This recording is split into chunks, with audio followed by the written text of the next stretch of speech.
La maturité n'est pas une question d'âge, mais c'est une question d'expérience et d'apprentissage. Dans cette vidéo, nous allons tous voir ensemble 6 étapes pour devenir mature. Comment partir du maturité et devenir mature. Bonjour à tous, bienvenue dans cette nouvelle chaîne autour du développement personnel, de la confiance en soi et de la motivation. Si tu viens de me connaître à l'aide de cette chaîne, moi c'est Charles Koubela, coach en développement personnel et en confiance en soi. Alors, sans plus tarder, on va directement commencer. Let's get started.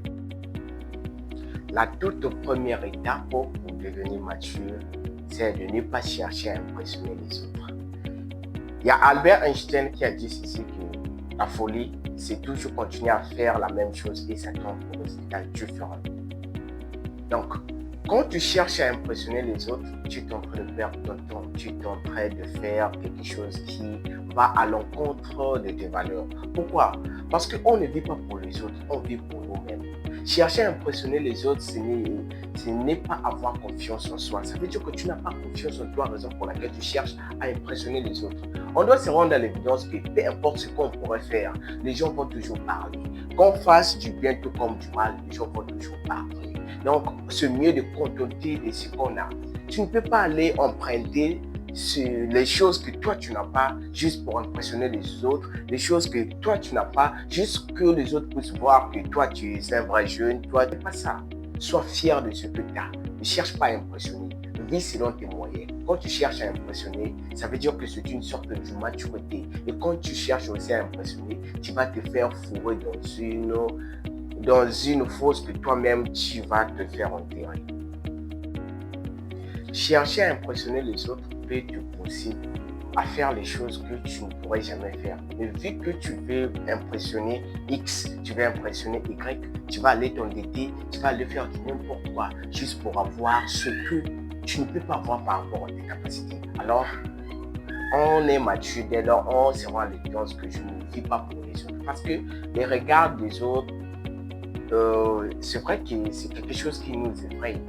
Et des fois, on est un peu effrayé par le regard des autres. Mais on doit vivre, c'est comme si on était seulement seul au sein de ce monde. Parce que si on se contentait seulement de ce que les autres disent de nous, de ce que les autres pensent de nous, on ne va pas évoluer. Alors, arrête de vouloir chercher à impressionner les autres.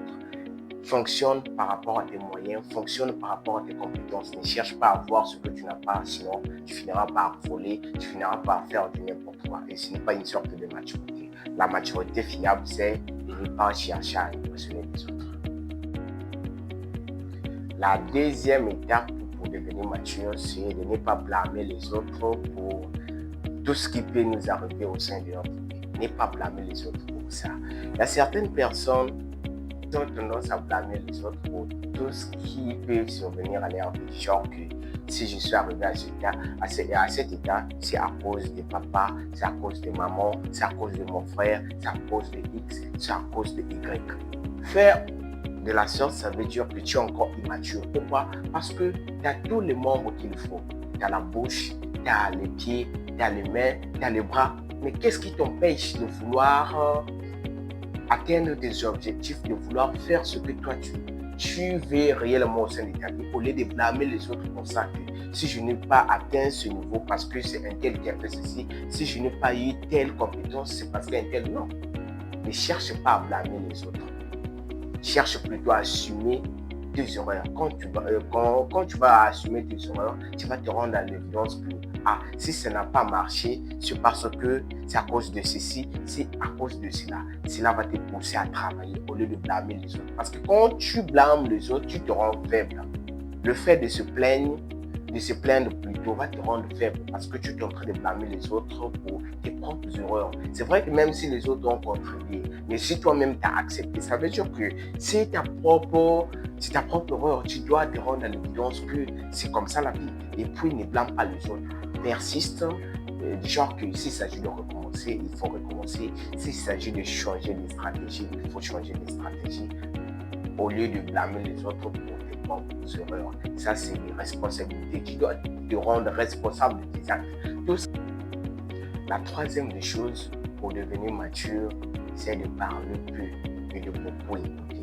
Ce n'est pas pour rien qu'on a une seule bouche et des oreilles. Donc, ça veut dire qu'on doit beaucoup écouter plus que l'on parle.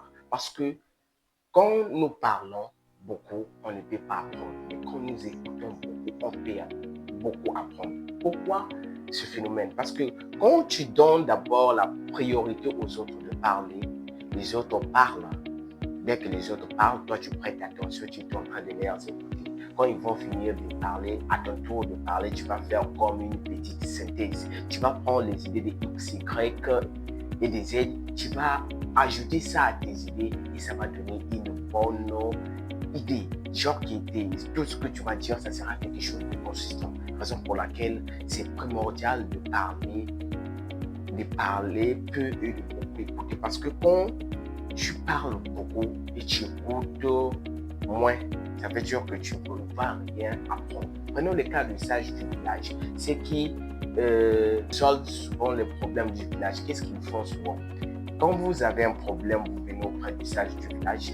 Le sage du village va donner la parole à une personne. Quand tu vas finir de parler, et la deuxième personne aussi parle. Quand la deuxième personne va finir de parler, en ce moment, le sage du village peut se permettre de donner une conclusion par rapport à ce que vous avez dit. Mais sans connaître ce que vous avez dit, il ne peut jamais donner la conclusion. La quatrième des choses qui peut te permettre de devenir mature, c'est de savoir se mettre à la place des autres. Il y a certaines personnes qui cherchent toujours qu'on puisse accepter ce qu'ils disent, qu'on puisse toujours leur donner certaines responsabilités. Ils sont sans se soucier des autres, sans avoir de l'empathie envers les autres. Non. Quand tu cherches à se mettre à la place des autres, ça veut dire que c'est une sorte de maturité. Pourquoi? Parce qu'on est dans un monde où quand tu nies ce que l'autre est en train de dire, sache-le que ce que toi aussi tu vas dire, on va nier ça. Mais quand tu proposes quelque chose, que ce soit quelque chose de bien que tu es en train de proposer, voire le contraire, cherche toujours à dire que bon, j'ai compris ce que vous avez dit, mais de ma part, voici ce que je pense. La cinquième des choses qui prouve que tu peux être une personne mature, c'est que tu ne dois pas être orgueilleux. Comme je l'ai dit à la quatrième étape, que l'orgueil précède la chute. Quand tu es orgueilleux, tu ne fais que précéder ta chute. Peu importe ton statut social, peu importe ce que tu as déjà eu, peu importe ta fortune, apprends à être humble. Parce que les gens à succès, la plupart des personnes à succès, tu peux le voir, ils sont des personnes tellement humbles. Tu as l'impression même que ce sont des personnes misérables, alors que ce sont des personnes humbles. Quand tu es orgueilleux, l'orgueil va te pousser à faire des choses que tu ne pourrais jamais faire. Mais vu que tu es orgueilleux, tu vas faire les choses un peu bizarres pour montrer aux autres que toi, c'est toi. C'est pas bien. Parce que quand tu es orgueilleux, ça prouve à tel point que tu es immature. L'orgueil, c'est pour ceux qui sont immatures. Alors, apprends à ne pas être orgueilleux parce que l'orgueil précède la chute. Si tu veux réussir, si tu veux aller de l'avant, si tu veux être très mature, évite l'orgueil parce que l'orgueil ne va que te faire chuter. Parce que l'orgueil précède la chute. Il est mieux d'être humble. Il est mieux d'écouter les autres. Il est mieux d'accorder de l'importance à tout le monde. Peu importe ce que tu as déjà eu dans la vie, sois humble et Dieu te bénira. Mais quand tu es orgueilleux, tu verras que tout ce que tu as, ça sera réduit en ayant. Tout ce que tu as, ça sera divisé en zéro. La sixième des choses qui peut permettre à ce que tu puisses être mature, c'est de ne pas vouloir apprendre de ses erreurs. Il y a Albert Einstein qui a dit que la folie, c'est continuer toujours de faire la même chose et s'attendre aux résultats différents. Quand tu continues à faire la même chose et s'attendre aux résultats différents, c'est une sorte de folie. Ne pas vouloir apprendre de ses erreurs, c'est une erreur grave. Parce que tout le monde ne peut qu'apprendre de ses erreurs. Tu ne peux jamais évoluer au sein de ta vie si tu ne fais pas d'erreurs, si tu ne commets pas d'erreurs. Il est crucial que tu puisses commettre des erreurs, il est crucial que tu puisses rencontrer des difficultés parce qu'à l'aide de ces erreurs, tu vas te faire forger.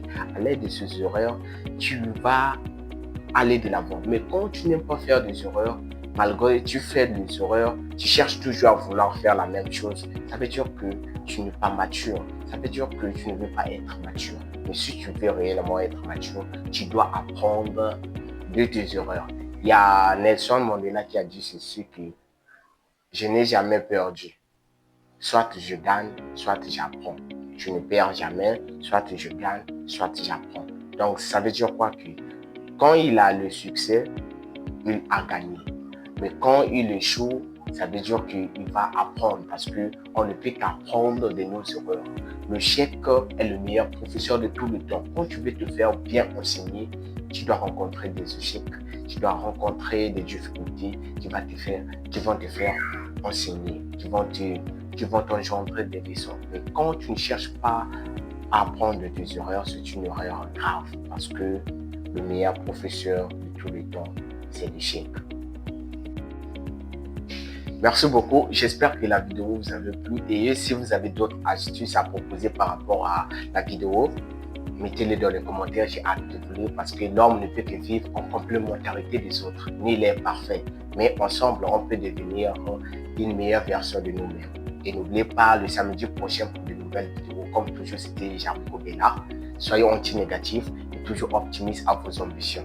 Good. God, thank you for sunshine, thank you for rain, thank you for joy, thank you for pain. It's a beautiful day, yeah, yeah, yeah, yeah. It's a beautiful day, yeah. And thank you for this life, sorry I complain.